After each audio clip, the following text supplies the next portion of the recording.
ഇന്ന് തന്നെ ഡൗൺലോഡ് ചെയ്യൂ. കാണൂ നിങ്ങളുടെ ഫേവറേറ്റ് ഷോസ്. നമ്മൾ പെണ്ണുങ്ങളുടെ കാര്യം കുറച്ച് വിചിത്രമാ മോളെ. വിവാഹ ദിവസം വരെ നമ്മൾ ഒരു വീട്ടിൽ സകല സ്വാതന്ത്ര്യത്തോടെയും കഴിയും. അവിടുത്തെ എല്ലാ കാര്യങ്ങളും നമുക്ക് പരിചിതമായിരിക്കും. പക്ഷെ ഒരു ദിവസം പെട്ടെന്ന് നമ്മളെ പറിച്ചു മാറ്റും.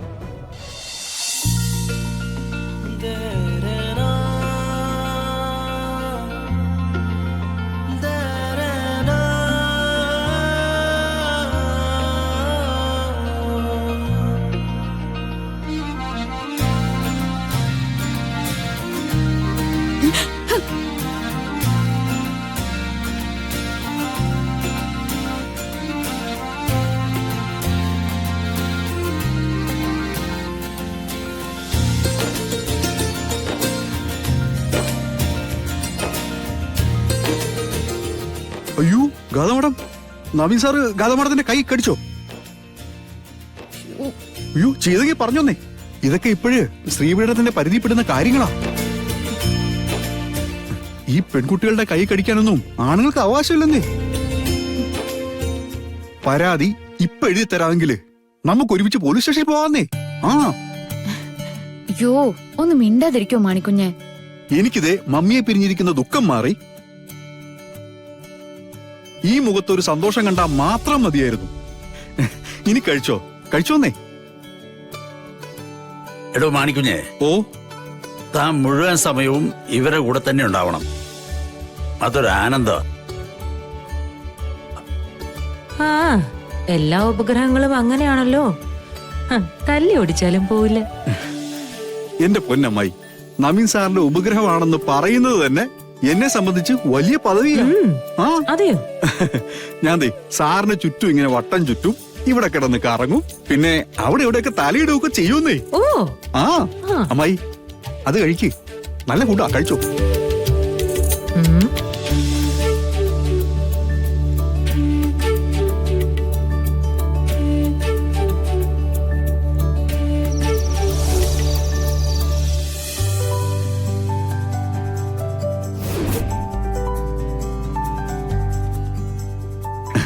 ഈ മണിയറ ഞാനൊരു പൂങ്കാവനമാക്കും. ആ ഇനി മുല്ലപ്പൂ ഇതെടുത്ത് ഇങ്ങനെ വിതറും. ഇങ്ങനെ ആ മുല്ലപ്പൂ വിതറി. എടോ, ആ താനിതുവരെ മുറിന്ന് പോയില്ലേ? എന്താ പരിപാടി? ദേ കണ്ടില്ല സാറേ, മുല്ലപ്പൂ ഒക്കെ വിതറി കുട്ടപ്പനാക്കുമല്ലേ. ഈ ആദ്യരാത്രി എന്നൊക്കെ പറഞ്ഞാലേ ഒരിക്കലും മറക്കാൻ പറ്റുന്ന ദിവസമായിരിക്കണം. അതിന് നമുക്ക് എന്തൊക്കെ ചെയ്യാൻ പറ്റുമോ അതൊക്കെ ചെയ്യണം സാറേ. മിക്കവാറും എന്റെ ആദ്യരാത്രിയില് താനും കൂടി ഈ മുറിയിലുണ്ടാവുന്ന എനിക്ക് തോന്നുന്നത്. എടോ, തനിക്കൊന്ന് പോവാമോ?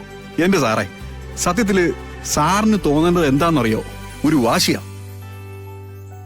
എന്തു വാശി? അവനില്ലേ ആ മാണിക്കുഞ്ഞ് എന്റെ കല്യാണത്തിന് ഇത്രയൊക്കെ ചെയ്തല്ലോ എന്ന് തോന്നണം. എന്നിട്ട് ആ വാശി എങ്ങനെയാ തീർക്കണതെന്ന് അറിയാവോ? കുറച്ചു കഴിഞ്ഞ് എന്റെ കല്യാണം നടക്കും. അവിടെ സാറ് വരണം, മണിയറ ഒരുക്കണം, പൂക്കൾ വിതരണം. അതാണ് സാറേ അതിന്റെ ഒരു സ്റ്റൈല്.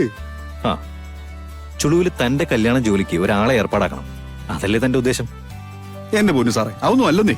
ഞാനീ ഗാദാമാടവും സാറും ഒന്നിച്ചു ചേർന്നതിലുള്ള പരമാനന്ദത്തിലാ. സാറിന്റെ തിടുക്കം എനിക്കറിയാം കേട്ടോ.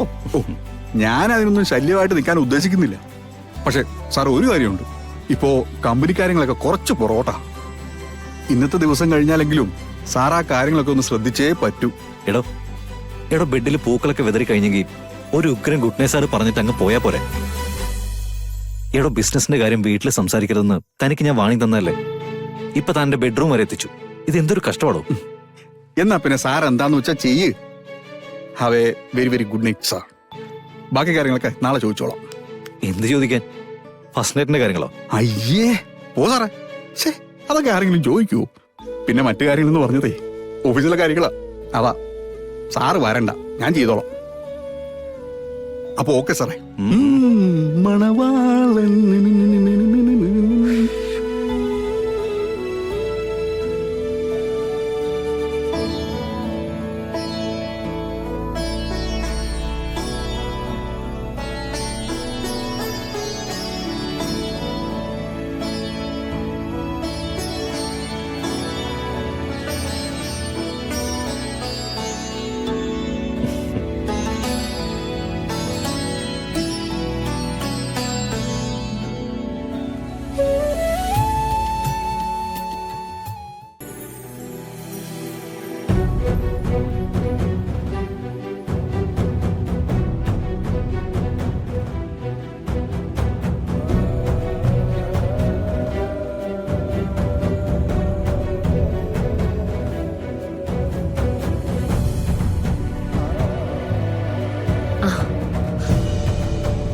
മോളെ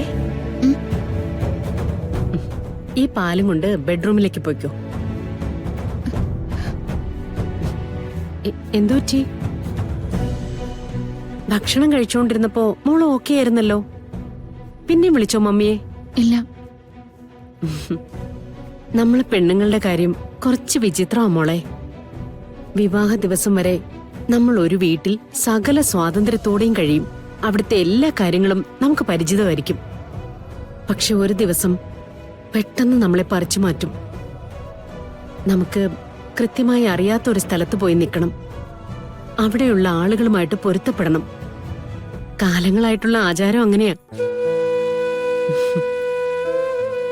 നമുക്കായിട്ടത് തിരുത്താനും പറ്റില്ല. ഇപ്പൊ പക്ഷെ ഭേദാ. പണ്ടത്തെ കാര്യമാണെങ്കില് ഇങ്ങനൊന്നും അല്ല കേട്ടോ.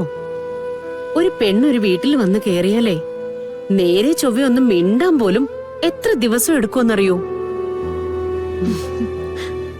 നിങ്ങൾ പിന്നിപ്പോ പരസ്പരം സംസാരിക്കുന്നു, ഇഷ്ടം പറയുന്നു, എല്ലാവരെയും നന്നായിട്ട് മനസ്സിലാക്കിയതിന് ശേഷമാ ഒരു വീട്ടിലേക്ക് വന്നു കയറുന്നതും. എളുപ്പല്ലേ? നവീനും മോളും കൂടി എത്രയോ തവണ സംസാരിച്ചിരിക്കുന്നു. നിങ്ങളുടെ രണ്ടുപേരുടെയും ഇഷ്ടാനിഷ്ടങ്ങൾ നിങ്ങൾക്ക് രണ്ടുപേർക്കും അറിയാം. അതെ, എന്റെ മോനൊരു പാവമാ. സ്നേഹിക്കാൻ തുടങ്ങിയ അവൻ ഭ്രാന്തമായിട്ട് സ്നേഹിക്കും. മോളെ അവനെ പൊന്നുപോലെ നോക്കിക്കോളും, എനിക്ക് ഉറപ്പുണ്ട്.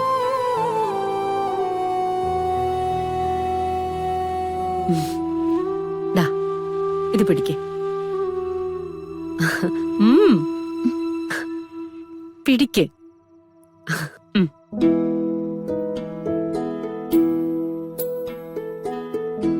എന്താ സുമിത്രേ, മോളെ മുറിയിലേക്ക് അയച്ചില്ലേ ഇതുവരെ? ഞാൻ അയക്കാൻ തുടങ്ങായിരുന്നു അമ്മേ. പിന്നെ എന്താ താമസം? മോളെ, നാഗദൈവങ്ങളെ നന്നായി മനസ്സിൽ ധ്യാനിച്ചുകൊണ്ട് നല്ലൊരു കുടുംബജീവിതം ഉണ്ടാവാൻ പ്രാർത്ഥിക്കേ. മോള് പൊയ്ക്കോ. നിങ്ങൾ രണ്ടുപേരും ഒന്നിച്ചു ചേരുന്നത് ഏറ്റവും അനുകൂലമായ അവസ്ഥയിലാണെന്നാണ് ജ്യോത്സ്യന്മാരും പൂജാരികളും എല്ലാവരും പറയുന്നത്. അവരൊക്കെ പറഞ്ഞത് കേട്ട് വിശ്വസിച്ചല്ലേ നമ്മളെല്ലാവരും നമ്മുടെ ജീവിതത്തില് ഓരോ തീരുമാനങ്ങൾ എടുക്കുന്നത്. എന്റെ കൊച്ചുമോന്റെ ജീവിതം എന്റെ മോള് കൊടുക്കുന്ന സ്നേഹത്തിലാ. ചെല്ലേ.